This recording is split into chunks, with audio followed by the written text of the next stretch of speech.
এখন ফেসবুকের বিজ্ঞাপনের বিল পাওয়া যাবে বিকাশের মাধ্যমেই, এমন উদ্যোগ নিয়েছে মেটা কর্তৃপক্ষ। পরীক্ষামূলকভাবে ইতোমধ্যে কয়েকজন ব্যবহারকারী বিকাশের মাধ্যমে সফলভাবে বিজ্ঞাপনের বিল পরিশোধ করেছেন। তবে সুবিধাটি এখনও সবার জন্য চালু হয়নি। বাংলাদেশের ই-কমার্স, এফ-কমার্স ও ডিজিটাল বিপণন খাতের উদ্যোক্তাদের জন্য নতুন এই উদ্যোগকে সম্ভাবনাময় হিসেবে দেখা হচ্ছে, কারণ বিকাশ যুক্ত হলে আন্তর্জাতিক ক্রেডিট বা ডেবিট কার্ডের উপর নির্ভরতা উল্লেখযোগ্যভাবে কমতে পারে।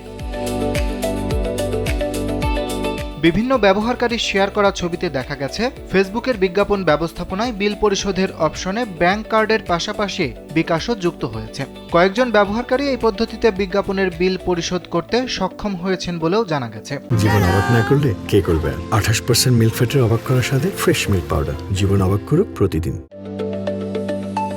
এতদিন বাংলাদেশে ফেসবুকের বিজ্ঞাপনের বিল পরিশোধ করতে আন্তর্জাতিক কার্ড, দ্বৈত মুদ্রার সুবিধা এবং বিভিন্ন ব্যাংকিং জটিলতার কারণে ছোট ও মাঝারি উদ্যোক্তাদের নানা সমস্যায় পড়তে হতো। বিশেষ করে নতুন উদ্যোক্তাদের জন্য পুরো প্রক্রিয়াটি ছিল তুলনামূলকভাবে ব্যয়বহুল ও জটিল।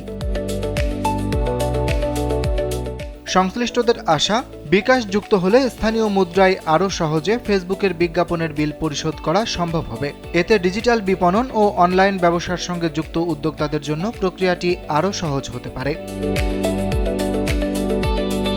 তবে প্রযুক্তি বিশ্লেষকদের মতে মেটা সাধারণত নতুন বিল পরিশোধের সুবিধা ধাপে ধাপে পরীক্ষামূলকভাবে চালু করে। ফলে এখনও সবার কাছে এই অপশন দেখা না গেলেও পরীক্ষা সফল হলে পর্যায়ক্রমে সুবিধাটি সবার জন্য উন্মুক্ত করা হতে পারে। তবে গুরুত্বপূর্ণ বিষয় হলো এখন পর্যন্ত মেটার পক্ষ থেকে এ বিষয়ে কোনো আনুষ্ঠানিক ঘোষণা দেওয়া হয়নি। ফলে বিকাশের মাধ্যমে ফেসবুকের বিজ্ঞাপনের বিল পরিশোধের সুবিধা কবে সবার জন্য চালু হবে সেটিও এখনও নিশ্চিত নয়। তারপরও পরীক্ষামূলকভাবে এই সুবিধা চালুর উদ্যোগকে বাংলাদেশের ডিজিটাল উদ্যোক্তাদের জন্য ইতিবাচক অগ্রগতি হিসেবেই দেখছেন সংশ্লিষ্টরা।